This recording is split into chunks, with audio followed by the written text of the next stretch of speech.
Good evening, everyone. Minister of Defense Yoav Gallant and U.S. Secretary of Defense Lloyd Austin will now deliver remarks. Please have your phones on silent if possible, starting with Minister Gallant. Please, Minister. Secretary Austin, the United States and Israel have never been more determined and aligned in our shared values, our shared interests, and our shared goals. My friend General Austin, you have shown the people of Israel and the entire world what it means to be a leader and a partner. There is no greater projection of our intimate ties than sitting together with General Brown and General Levy, discussing the most sensitive issues on the agenda in full transparency and trust. Thank you, Secretary, for your deep commitment to Israel's security. We stand here 72 days into a war that we didn't want. On October 7th, Hamas conducted a brutal attack. They murdered, raped, and kidnapped children, women, soldiers, Holocaust survivors. On October 7th, we fought back and immediately set the goals of this war: the destruction of Hamas and the return of the hostages home with no exception. Our common enemies around the world are watching, and they know that Israel's victory is the victory of the free world led by the United States of America. In our war against Hamas, the Hamas terrorist organization is a war, it's not a war against the people of Gaza. We are fighting a brutal enemy that hides behind civilians. Billions of dollars have been invested in Gaza, money that should have gone to civilian infrastructure and instead was used to build a network of tunnels hundreds of kilometers long, equipped by military facilities. Today, IDF troops are operating in Hamas hotspots across Gaza. In northern Gaza, our troops have eliminated thousands of terrorists, destroyed military infrastructure, and dismantled most of the battalions operating in the area. In South Gaza, in Khan Yunis, we are precise and focused on eliminate Hamas leadership and military infrastructure. Detecting and engaging Hamas leadership and the chain of command span over the phases of this war and will continue until we fully achieve our goals. Secretary Austin, we both know the complexities of war. We both fought brutal terrorist organizations. We know that it takes time. Unlike our enemies, we are defending our values and we operate according to international law. The IDF is operating to minimize the harm to civilian population. We are also working with international partners to facilitate the delivery of humanitarian aid. Yet, any time we discuss humanitarian issues, we must remember the 129 hostages we held in Gaza. This is the most humanitarian issue. On October 8th, a day after Hamas attack, Hezbollah opened fire unprovoked. The threats of rockets, missiles, and drones is unacceptable. Over 80,000 citizens have been displaced, living as refugees in their own country. We are determined to create a new reality, restoring security in the area, based on UN Resolution 1701, pushing back Hezbollah. We will bring back the residents of the north to their homes on the border after full security will be restored. We prefer to do so via understanding, ensuring that the border region is clear of terrorists and does not allow direct threats of our citizens. If such a process will not be implemented diplomatically, we will not hesitate to act. Today, we also discuss the growing global threat posed by the Houthis terrorist organization. Their action threatens international freedom of navigation, and their reckless behavior, firing ballistic missiles, cruise missiles, and drones against Israel, can drag the region into war. The State of Israel values U.S. leadership, and we will support international efforts. At the same time, we maintain the right to take all the actions necessary to defend our sovereignty and our citizens. Hamas, Hezbollah, and the Houthis are funded, supported, and trained by one source of evil, Iran. And unfortunately, this is only their secondary effort. Iran's major effort is acquiring military nuclear capabilities, and this continues even now. We are aware of their actions, and we are ready to defend ourselves. We must take a stand. The world is watching us now. This includes our enemies, Hamas, Hezbollah, and Iran. The image they see today is powerful as we stand here united. We are resilient and determined, and we will win on every front. Thank you once again, Mr. Secretary. Thank you for coming, and thank you for your support and your friendship. Thank you very much. Well, good afternoon, everybody. Yoav, we've been talking almost daily by phone, so it's good to see you once again in person. And it's good to be back in Israel, even in these difficult days, especially in these difficult days. This is my fourth visit to Israel as Secretary of Defense, and my second time since October 7th. And I know that Israel has been profoundly changed from where you were on October 6th. So I'm here with a clear message. America's support for Israel's security is unshakable. And Israel is not alone. At a time of mourning, a real friend shows up. And I know how terrible these days have been for the Israeli people. And I know that October 7th touched everyone in this small democracy. So let me again extend my deepest condolences to Minister Gadi Eisenkot, who has been sitting Shiva for his 25-year-old son and mourning his nephew after they both fell in Gaza. On October 7th, Hamas committed one of the worst atrocities in the history of modern terrorism. As President Biden said, it was an act of sheer evil. Innocent young people at a concert were massacred. Parents were shot in front of their children. Women were sexually assaulted. Toddlers and Holocaust survivors were taken hostage. And for Hamas, that was just the beginning.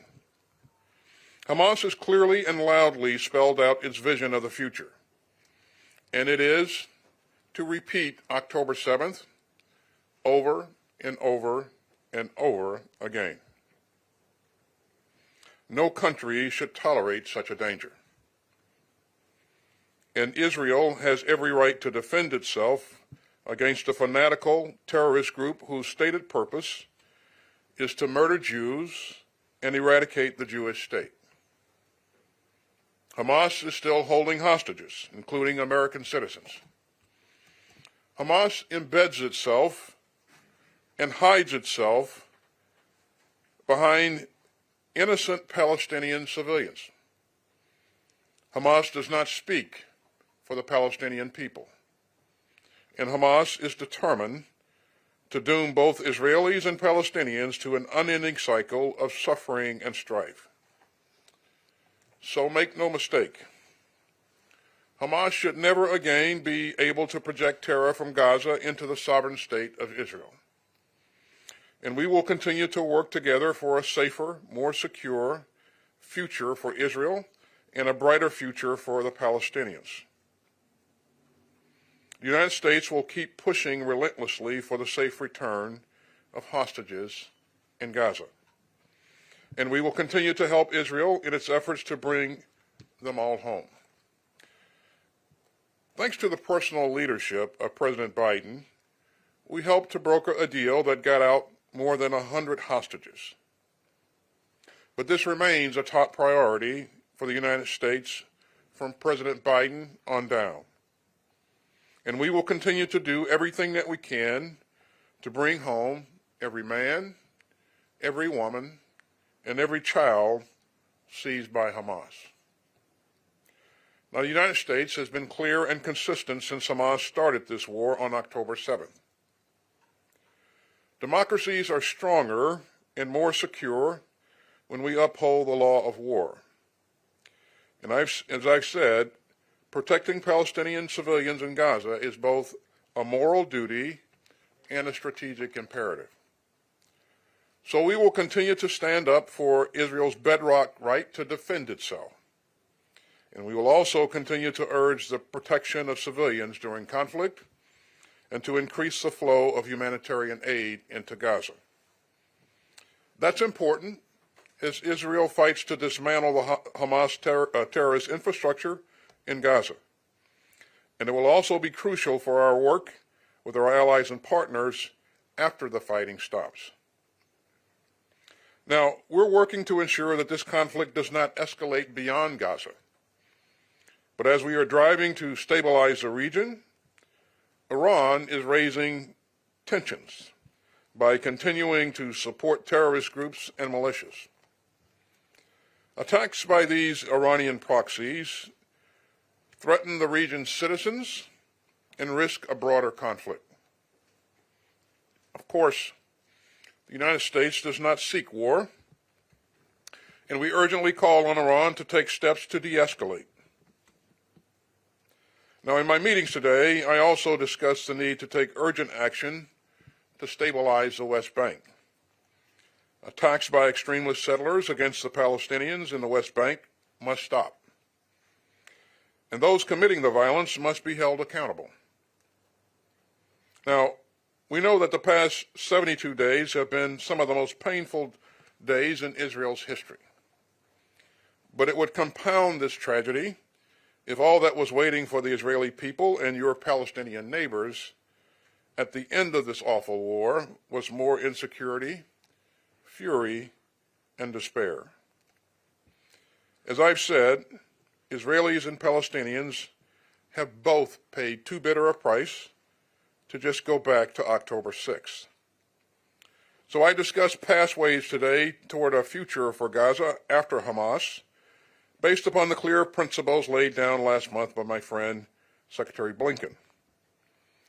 Israelis and Palestinians both deserve a horizon of hope.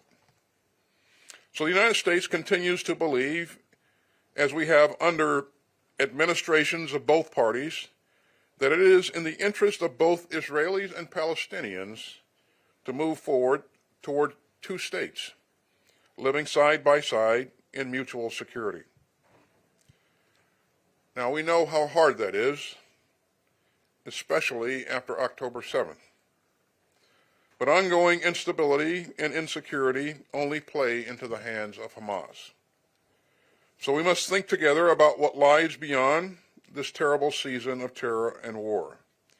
And as we do, the United States will remain deeply committed to the security and self-defense of the State of Israel. As John F. Kennedy said in 1960, America's friendship with Israel is a national commitment. That was true then, and it's even truer now.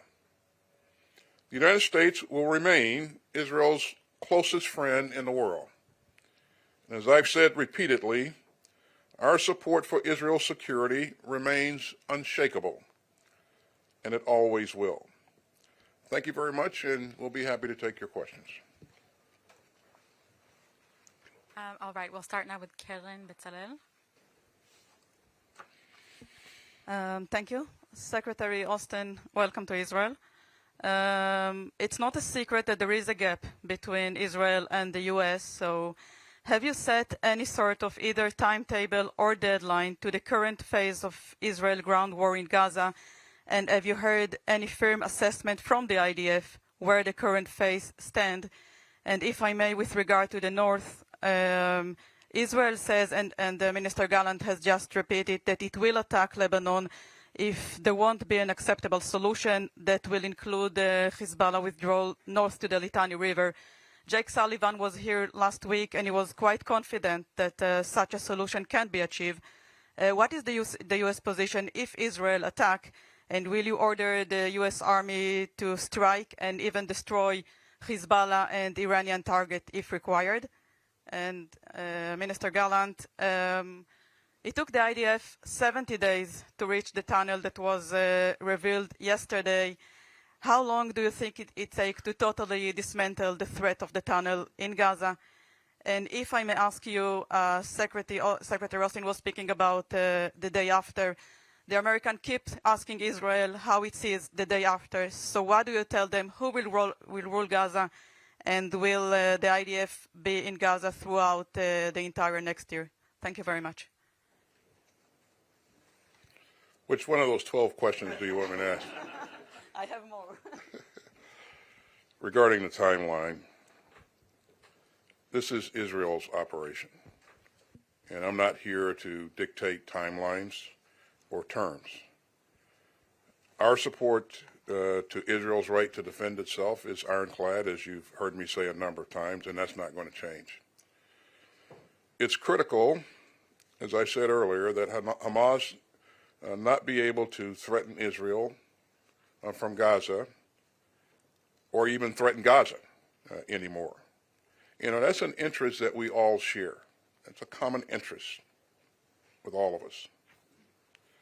And so today we had great discussions about the status of the campaign, about goals and objectives, and about how to reduce harm to civilians in the battle space, and the need to ensure a sustained flow of humanitarian assistance into Gaza.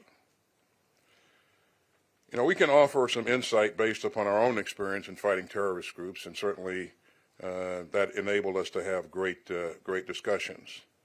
And we also have some great thoughts about how to transition from high-intensity operations to a lower intensity and more surgical operations. So we had great discussions on all of those issues. On Lebanon, we've been clear that we don't want to see this conflict widen into a larger war or a regional war, and we call upon Hezbollah to make sure that they don't do things that would provoke a wider conflict. Yes, as to the first question, let me be more precise. It took us 70 days before we exposed this tunnel to the public. It was discovered longer period before that, after a month or so. But we had a lot of operations to be done inside the tunnel before we expose it. The war will take time, and I can assure only one issue, that eventually we will reach our goals. First of all, to destroy Hamas. Second, to rescue the hostages. Both of them are very important equally. This is a war of national determination and national resilience, and we will prevail because we are fighting for the right values and for our survival in this region. As to the second question, we understand how important is the cooperation, the international support to establish something different in Gaza. This is the reason we conduct this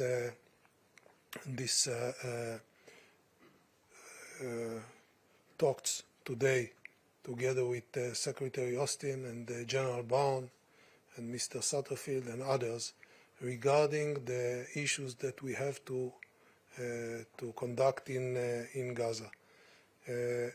We know that Hamas will not control Gaza.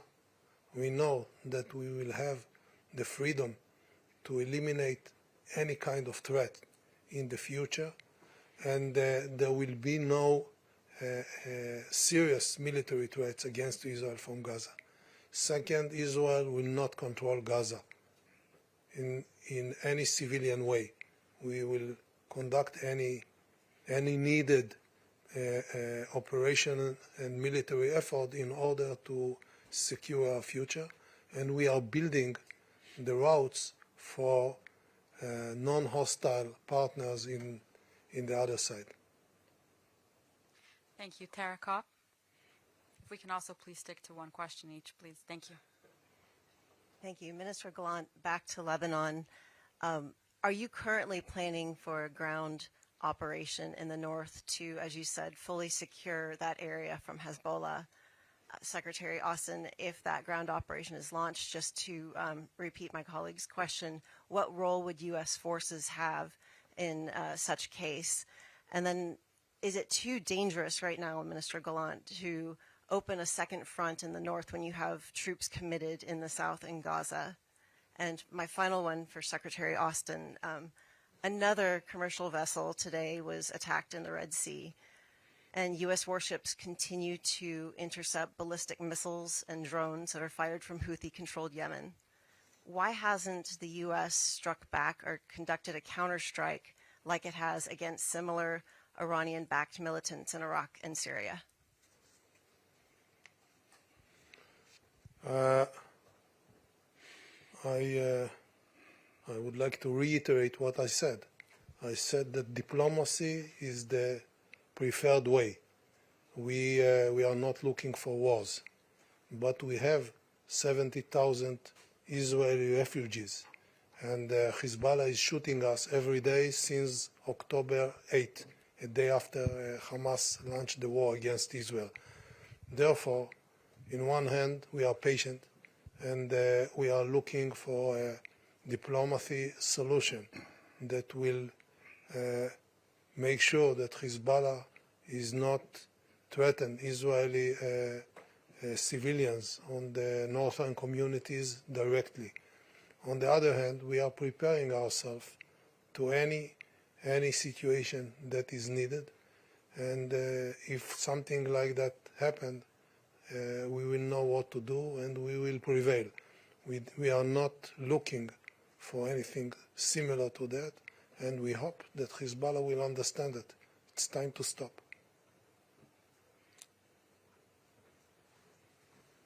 Thanks, Sarah.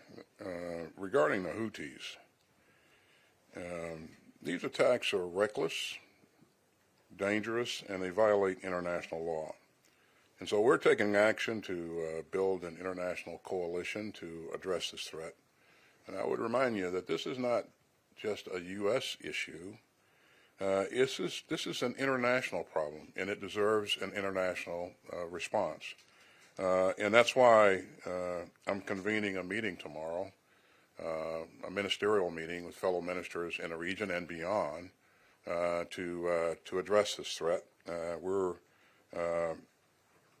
That'll It'll be a virtual meeting, and I look forward to that discussion. And more important, I look forward to working together with members of that group to address the threat in a meaningful way in the future. And we'll have more details on this soon, but we're going to make sure that we're doing everything that we can to ensure freedom of navigation in the area.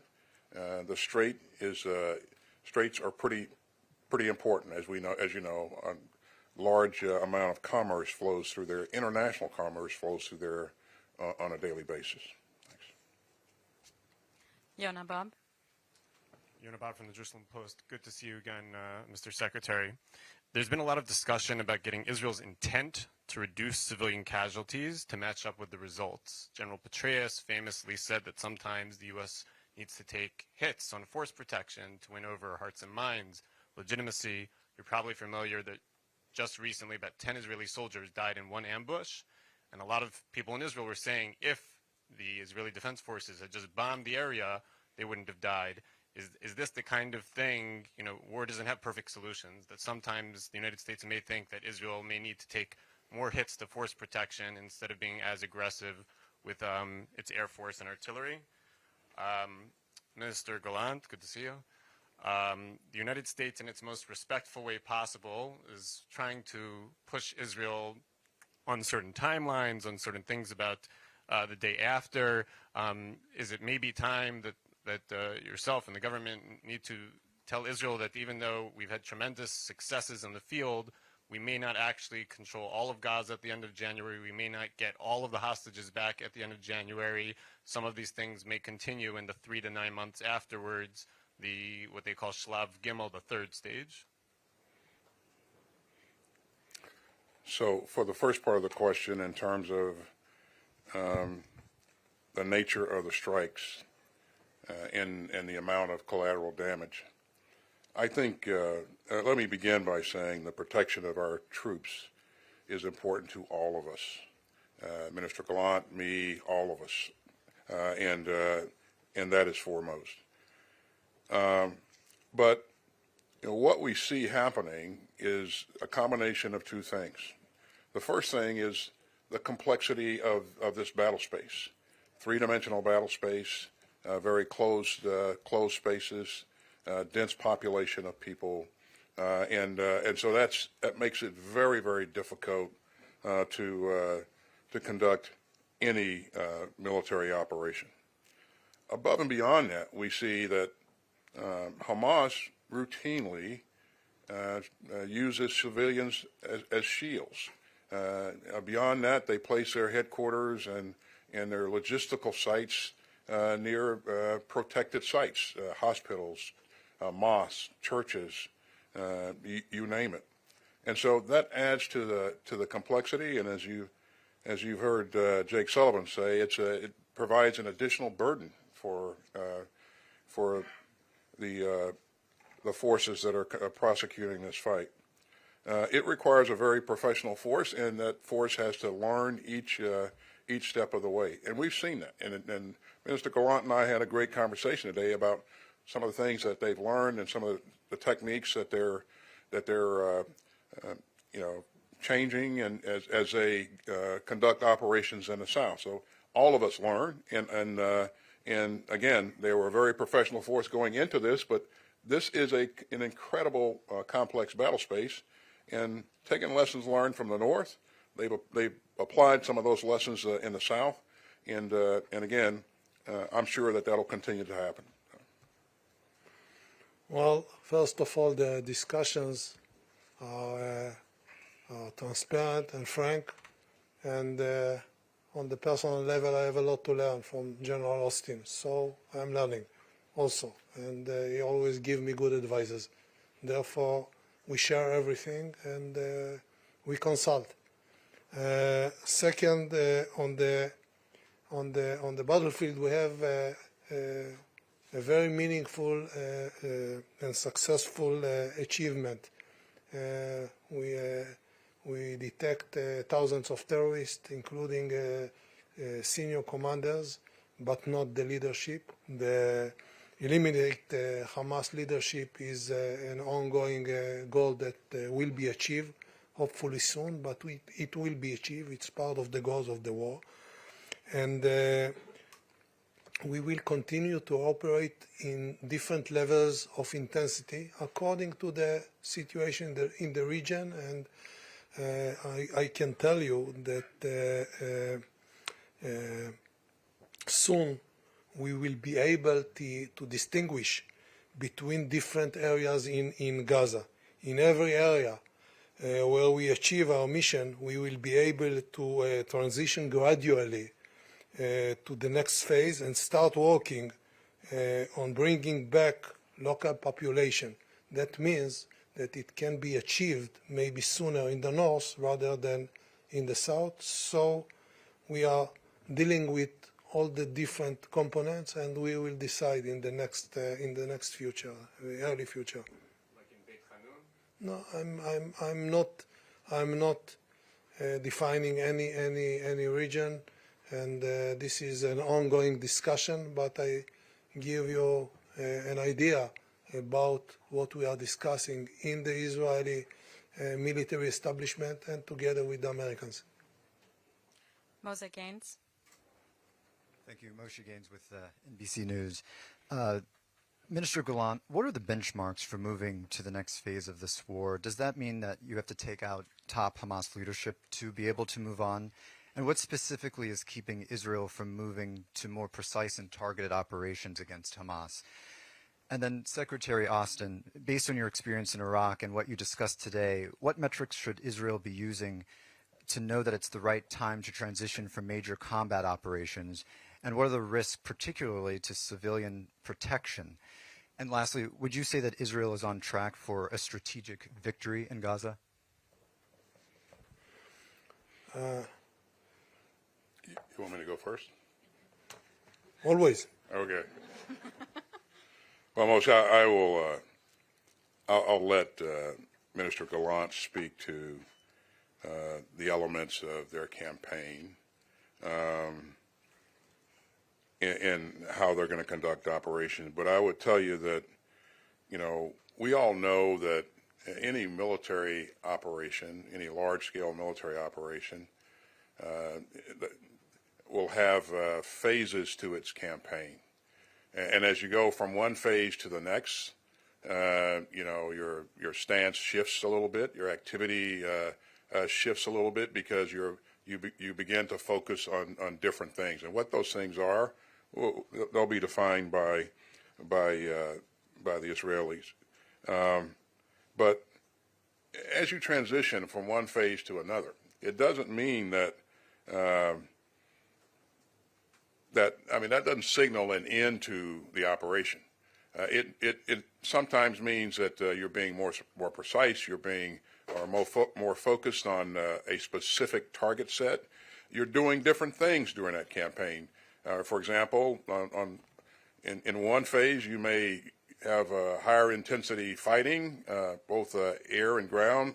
In another phase, you may shift a little bit and then provide more humanitarian assistance while still focused on a discrete set of targets. Again, I'm not saying that that's what they would be looking at going forward. I will let the Israelis define their campaign and the phases of the campaign for themselves. But in any operation like this, any campaign, there will be phases, and the most difficult part is as you shift from one phase to the next, making sure that you have everything accounted for and you get it right. So that requires detailed planning and very thoughtful planning. And sir, over to you. Thank you. The goals are the goals for the war. That means that by the end of the war, as long as it takes, we need to make sure that we have our hostages back, that we eliminate the Hamas abilities, and that include destroying Hamas military capability and its ability to govern in Gaza.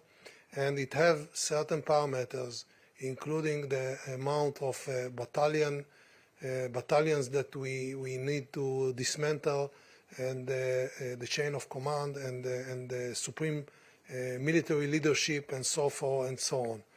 The phases are the technique which is part of the plan that we have to deploy in the area in order to achieve our goals.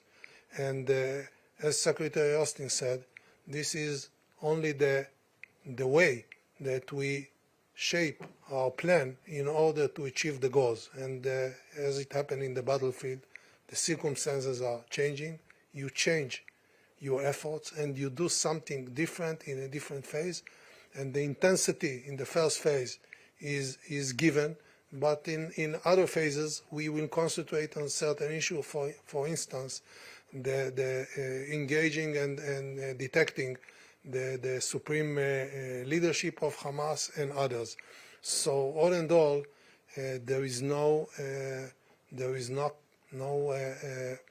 clock that is running, and we have to obey a certain day. But we need to get to different performances on the ground before we move to the next phase. And I believe that we will find a proper time to do so. And the most important issue, as I mentioned in the beginning, we will prevail. We will dismantle Hamas. Otherwise, we will not be able to exist and live in the way we want to live in this region, because there is a price to deterrence, and they need to know that if they kill or kidnap 1,500 people, including kids and women, this is the end of Hamas. Thank you very much, everyone.